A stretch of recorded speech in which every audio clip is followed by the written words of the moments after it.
자, 이번 시간에는 항등식에 대해서 한번 해보도록 하겠습니다. 자, 우리가 등호로 연결된 식을 갖다가 등식이라고 해요. 등식. 발음 잘해야 돼. 등식이라고 합니다. 등호로 연결된 식. 예를 들어 2x 더하기 3은 5. 이런 식을 갖다가 등식이라고 그러죠. 그래서 우리가 편하게 ax 플러스 b 이퀄 제로 뭐 이런 식으로 쓴다 이 말입니다. 자, 그래서 어쨌든 이 등호로 연결된 식을 갖다가 등식이라고 그러는데요.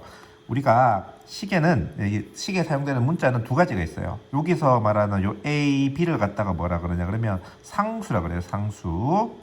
그다음에 x를 갖다가 뭐라 그래요? 변수라 그래요.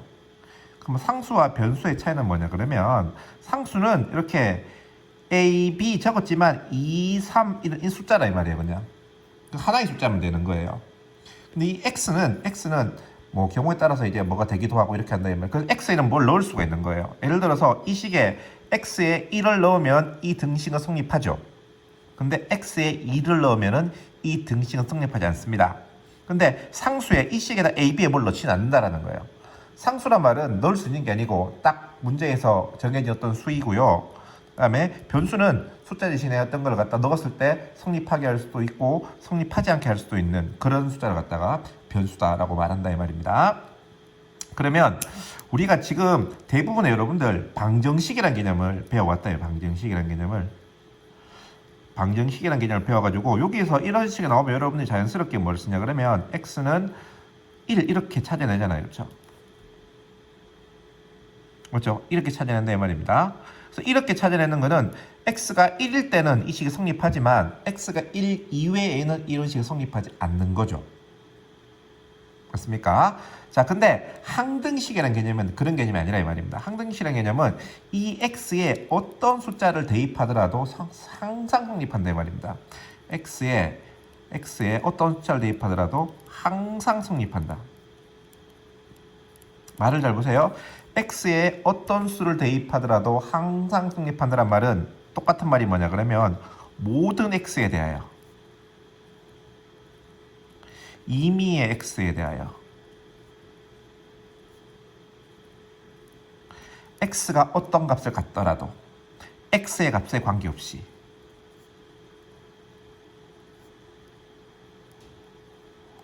이런 말들이 다 같은 말들입니다. 이런 말이 있을 때만 항등식이라는 개념을 쓸 수가 있다는 거예요. 자, 그러면은 항정식과 방정식의 차이가 뭐냐 그러면 방정식은요 이 x의 값에 따라서 참이 되기도 하고 거짓이 되기도 하기 때문에 우리가 찾고자 하는 것이 x예요. 참이 되는 x를 찾고자 하는 거죠. 방정식은 그래서 참이 되는 x를 찾기 때문에 참이 되는 x를 갖다가 뭐라 그래요? 우리가 근 또는 해라 그러죠. 루트. 그래서 방정식 문제 같으면 근을 찾는 근의 공식이 되게 중요합니다. 근데 항등식은 근이 중요하잖아요. 왜 중요하지 않느냐? 모든 x에 대해서 다 성립하기 때문에 성립하고 성립 안 하고 이게 의미가 없는 거예요. 그래서 모든 x에 대해서 다 성립하기 때문에 x에는 관심이 없어요.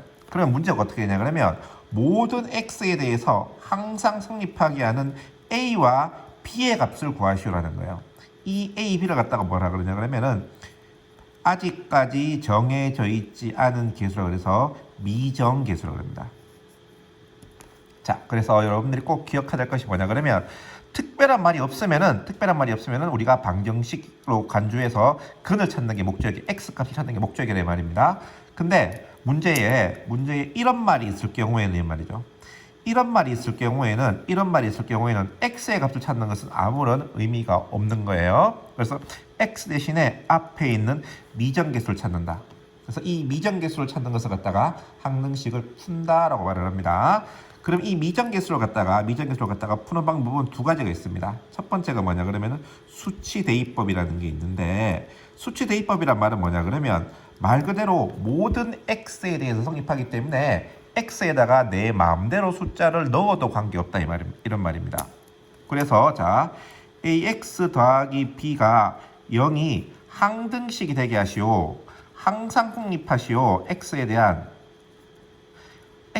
항등식이 되게 하시오란 말은 x의 값에 관계없이 모든 x에 대하여 임의 x에 대하여 x의 값에 관계없이 항상 성립하도록 하는 a, b의 값을 구하시오라는 말입니다. a, b의 값을 구하시오.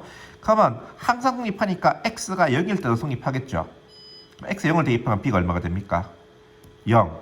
x가 0일 때도 성립하고 어디에 성립하겠다? a가 1일 때도 성립해줘야 되겠죠. 그렇죠? 그래서 항등식이 되기 위한 조건은 a가 0, b가 0 이렇게 된다. 이렇게 찾는 것을 갖다가 수치 대입법이라고 합니다. 그래서 원칙적으로 항등식을 푸는 방법은 수치 대입법, 숫자를 대입해서 푸는 것을 원칙으로 합니다. 그런데 예를 들어서 이런 게 있듯이 말이죠. 뭐 ax 더하기 b는 3x 더하기 5 이런 식으로 돼 있대. 이것이 항등식이 된다. x에 대한 항등식이 된다. 이런 문제가 나온다 이 말입니다. 이런 문제가 나오면 이제 항등식이란 말은 물론 여기다가 x 대신에 숫자를 대입해서 풀어주세요. 그렇게 푸는 것을 갖다가 우리가 수치 대입법이라고 말을 하는데, 이렇게 돼 있을 때는 우리가 항등식이 되기 위해서는 다 똑같아져야 되기 때문에 각 차수에 맞는 개수들끼리 같을 때만 항등식이 된다라는 것을 알 수가 있어요. 그래서 a는 3, b는 5. a는 3, b는 5 이렇게 항상 개수들이 같을 때만 항등식이 된다. 그래서 항등식을 푸는 방법 중에 바로 두 번째 방법인 개수 비교법이라는 것이 나오는 거예요. 그럼 둘 중에 뭘 써야 되느냐? 지 마음이에요. 모든 문제는 두 가지 방법으로 다 풀립니다. 꼭 뭐 수치 대입법으로 풀어라, 꼭 개수 비교법으로 풀라는 건 없습니다. 뭐든지 풀면 되기 때문에 여러분들이 거기에 따라서 적당히 풀면 돼요. 단 풀다 보면 본인 개인의 취향에 맞는 것이 있고 이 방법에 따라서 좀 편해지는 것도 있을 수는 있어요. 근데 그런 것들은 개인별로 조금 다르기 때문에 그냥 맞춰서 쓰면 된다라고 생각하시고, 뭐 많이 풀면 보인다 거짓말이고요. 계속 풀다 보면은 여러분들 어느 정도 이렇게 될 것 같다라는 감은 생길 수 있을 것 같아요. 패턴이라는 게 있기 때문에. 그렇지만 그것이 패턴대로 푼다고 해서 무조건 쉬우냐, 그것은 아닙니다. 그래서 둘 다 할 수 있는 것이 중요하다. 이렇게 여러분들이 알고 계시면 좋을 것 같습니다.